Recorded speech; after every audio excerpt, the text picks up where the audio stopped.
আপনি যদি একজন ওয়েব ডেভেলপার হতে চান তাহলে ফাইল পাথ সম্পর্কে আপনার খুব ভালো ধারণা থাকা উচিত।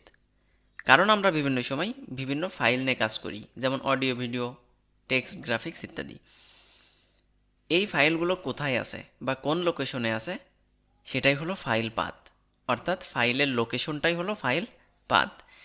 এখন অ্যাজ এ ডেভেলপার হিসেবে আমাদের উচিত এই ফাইল পাথ সম্পর্কে খুব ভালো ধারণা রাখা। তো চলুন ফাইল পাথ সম্পর্কে বিস্তারিত জেনে আসা যাক। আমি এখানে একটা ইমেজের মাধ্যমে ফাইল পাথ সম্পর্কে বিস্তারিত আপনাদের শেখাবো। আপনারা দেখতে পাচ্ছেন এই সেম ফোল্ডারের ভিতর আমি একটা ইমেজ এনে রাখছি। আমি যদি এক্সপ্লোরারে ওপেন করি তাহলে দেখতে পাচ্ছি সেম ফোল্ডারের ভিতর এখানে একটা ইমেজ আছে। এখন আমি যদি এইটা ব্রাউজারে দেখাতে চাই তাহলে আমরা সবাই জানি আইএমজি ট্যাগ ব্যবহার করতে হয়।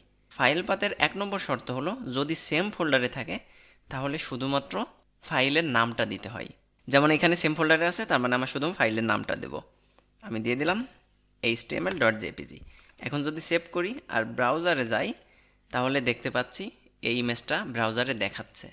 এখন চলুন আমরা এই ইমেজটা সেম ফোল্ডার থেকে একটা ফোল্ডার ক্রিয়েট করি। এখানে একটা ফোল্ডার ক্রিয়েট করলাম যার নাম দিলাম img, আর এই ফাইলটা আমি এই ফোল্ডারের ভিতর নিয়ে ছেড়ে দিলাম।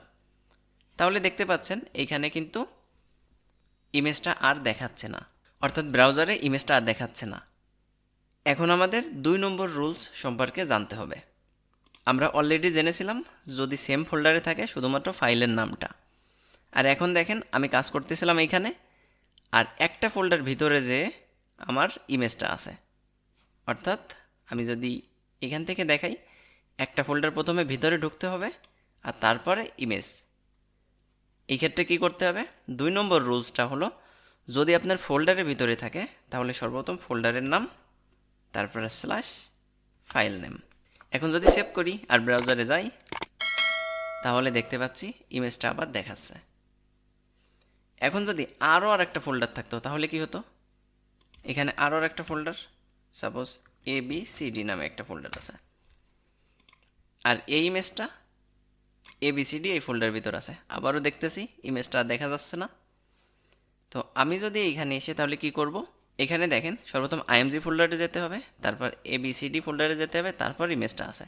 তার মানে আমি এখানে লিখব সর্বপ্রথম IMG, তারপরে ABCD, আর তারপরে যে ফাইলের নামটা, অর্থাৎ সর্বপ্রথম ইমেজেস ফোল্ডারের ভিতর যাওয়ার পর ABCD ফোল্ডারের ভিতর যে তারপরে html.jpg ইমেজটা পেয়ে যাবে।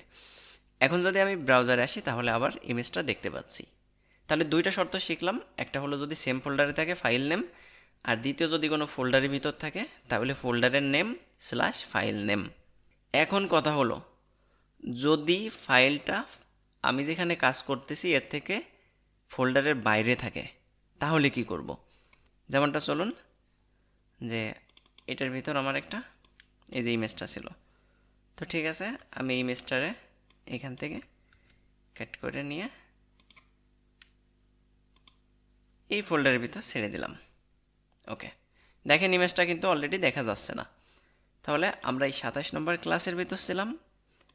এইখান থেকে আমায় কি করতে হবে, এক ফোল্ডার আগে বাইরে বেরোতে হবে এবং তারপর ইমেজটা পাবো।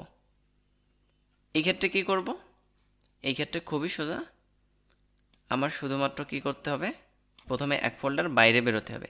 এটা হলো 3 নম্বর রুলস, যেটা হলো আপনার ডাবল ডট স্ল্যাশ। এই ডাবল ডট স্ল্যাশ মানে এক ফোল্ডার বাইরে বেরোনো, আর তারপরে এই ইমেজটা। এখন দেখেন আমি যদি ব্রাউজারে যাই তাহলে আবারও ইমেজটা দেখতে পাচ্ছি। অর্থাৎ এখানে 3টা রুলস আছে। 1 নম্বর হলো যদি সেম ফোল্ডারে থাকে শুধু ফাইল নেম। 2 নম্বর হলো যদি ফোল্ডারের ভিতর থাকে তাহলে সর্বপ্রথম ফোল্ডার নেম, তারপর স্ল্যাশ ফাইল নেম, আর যদি ফোল্ডারের বাইরে থাকে তাহলে double dot slash file name. তো আশা করি আপনারা বুঝতে পারছেন। যদি কোনো কোয়েশ্চেন থাকে অবশ্যই কমেন্টস করবেন, আমি রিপ্লাই দেওয়ার চেষ্টা করব।